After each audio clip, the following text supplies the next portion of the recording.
And we're back. So anyway, let me just get back to this. What is premeditated and deliberate? As I said, that the intent to kill was premeditated, that was a thought out beforehand, and fourth, that the killing was deliberate. Let me give you an example that I gave many jurors. You're driving down the street and you overslept. And as a result of you oversleeping,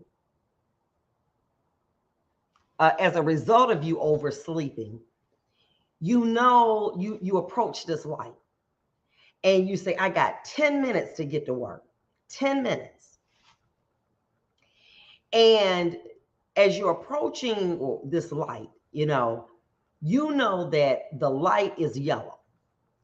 If it turns red and you go through that light, you could get a ticket. You could kill somebody if you hit another car, or you could get to work on time. And you say, in that short period of time, I'm going to make this light. And you do it. That's premeditation. That's deliberation. How long did that take? Seconds. As the law says, the law does not say how much time is needed. It is for you, i.e. the jury, to decide if enough time passed under the circumstances. The killing cannot be the result of a sudden impulse without thought or reflection. It's that simple. When you're on top of someone and they're moving and they don't listen to your command, and you unbuckle your gun, which is on your right side, you unbuckle it, you pull your gun out, you aim it at the back of the head, you pull the trigger. Is that enough to go to the jury to determine first-degree premeditated murder? First-degree premeditated murder does not require me to be at home and write out a dossier. I'm going to drive down 6 Mile at approximately 8:01, and I'm going to stop at this light. You don't know. Premeditation is not something that has to be handwritten or planned a long period of time. The law says that it was thought out beforehand. You, the juror, the trier of the fact, determine if enough time has passed under the circumstances that the killing was premeditated and deliberate. We do that all the time. I got to get to work. I see that light. I got to get to work. Let me look around. I don't see no cars. I don't want to kill nobody. I'm looking around. I don't want to get no ticket. I'm going to take it. And in that simple example, that is premeditation and deliberation. Now, I'm not getting it, but, and it's almost to me, a slap in the face. We know, and we can surmise, let's say, no, we don't know, we can surmise, and that's guess, that this taser that they wanted to know how close it was to Mr. Loyola, was it in arm's reach? I don't know. I'm guessing, like many of you may have guessed, it was probably a considerable distance, so much so he couldn't get it. So if you as an officer are on top of a potential defendant and the taser is nowhere to be found, because they would have said justifiable, okay? Then how is it that first degree was not considered? And it's almost like we should say, as African Americans, we really wanted to stay in Africa, but thank you, boss, for bringing us over here so we could be slaves, and then our great grandkids could one day be millionaires. Why is it that they're different stand? This man was shot in the back of the head on video. On the video that they have not challenged is not authentic. But somehow we ought to be glad. Well, you know what? It's better than nothing. Why is it that as African Americans, Hispanic Americans, people of color, we got to choose always be in a situation it's better than nothing?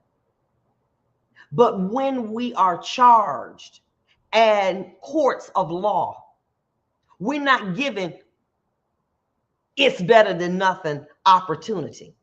We're not given a compromise. They're overcharging.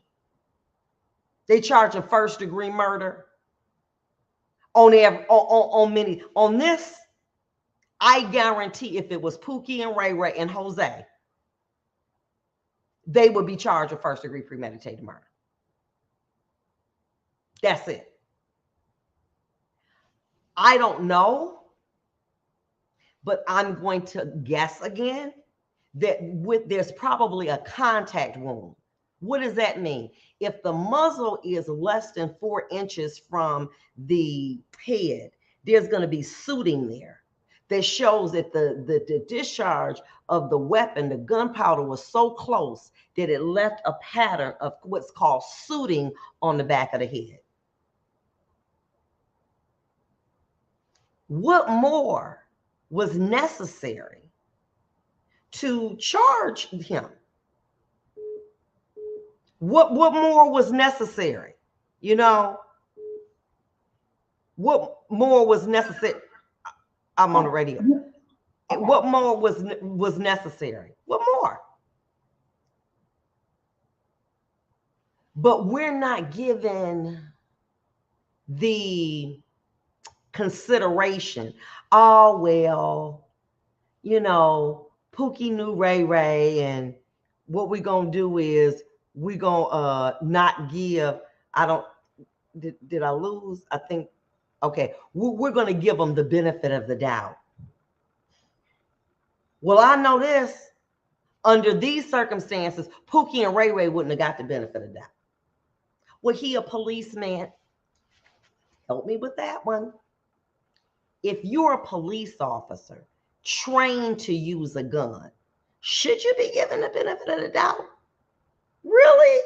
When you're trained to do something, when you are trained as an expert to or to handle a firearm, there should be a greater responsibility because you're trained to use it under dire circumstances. Oh, Lord, Vonda, this is Dana from Romania. I got to shout her in. Okay? So if that ain't no, what? Oh, well, he was a police officer, so he should be given the benefit of the doubt. He was doing his job. No, you were not. You went beyond what was necessary to do your job, to prove to whom, I do not know, or to what? That you that man? That he ain't gonna run from you and get away and then tackle me. Watch what I do for him. That's some gangster stuff. I almost slipped up. That's gangster. That's not police conduct. So that's my take on it. I am tired of us always, well, we just got said that because second degree, that's for good because he a policeman. We ain't in a damn field no more. We got rights just like everybody else. And we shouldn't just be satisfied with the fact that he was charged with a crime. This man executed him. Close range firing, which I do not know, but according to Warner Spitz, who did an independent autopsy, who was a pathologist, he ruled it to be homicide. But he get a break because he's a police officer? Okay, with the charging.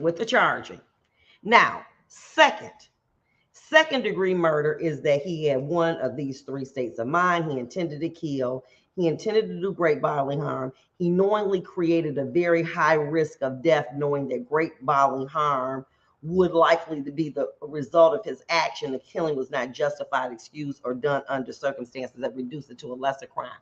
I'm going to tell you what's going to happen. That's second degree murder. Many times, jurors do what? They compromise. What is a compromise? Well, between first and second, I'm going to give them second. Between second and manslaughter, because that's what the prosecution will the defense is going to ask for. Manslaughter is the unlawful killing of another without malice, no intent to kill, no intent to do great bodily harm, and you didn't create a very high risk of death or great bodily harm, knowing that death or great bodily harm will be the likely result of your action.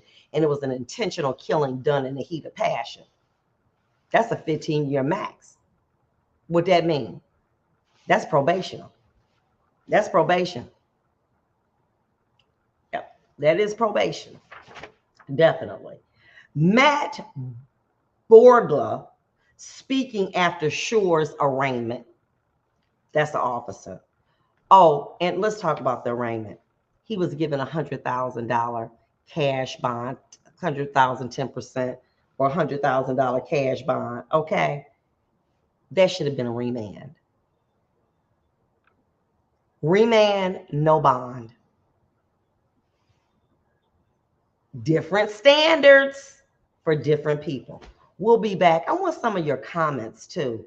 When we get back, I want to talk about what their defense is going to believe, and they believe they're going to exonerate them.